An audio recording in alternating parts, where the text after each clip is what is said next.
Before we discuss the next model of atom, let us recap the postulates of Rutherford's model of atom.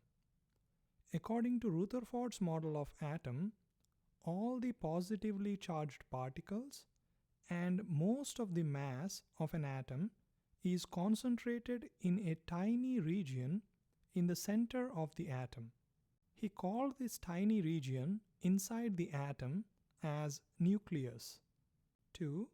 The negatively charged particles, that is electrons, revolve around the nucleus in circular paths like planets revolve around the sun.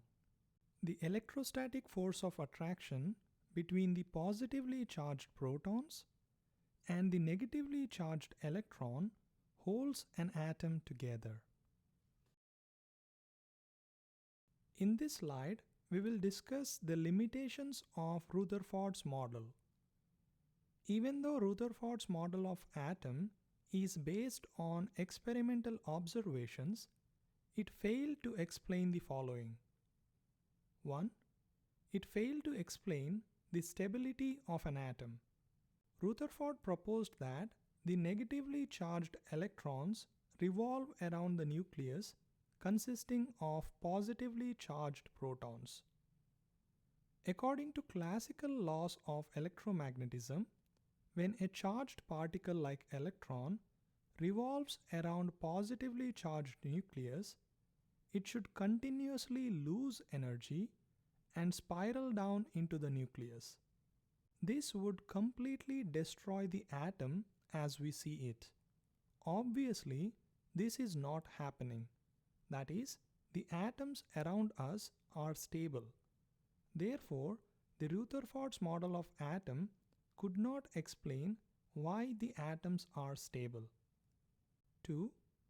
It did not explain the electronic structure of atom. That is, how the electrons are arranged around the nucleus inside an atom. The next model of atom came from a Danish physicist, Niels Bohr. He studied how various forms of electromagnetic radiation interact with the atoms, and based on the experimental observations, he proposed a structural model for an atom. Therefore, it is important for us to understand the properties of electromagnetic radiation before we study the Bohr's model of atom. We will discuss the electromagnetic radiation and its characteristics in the next video.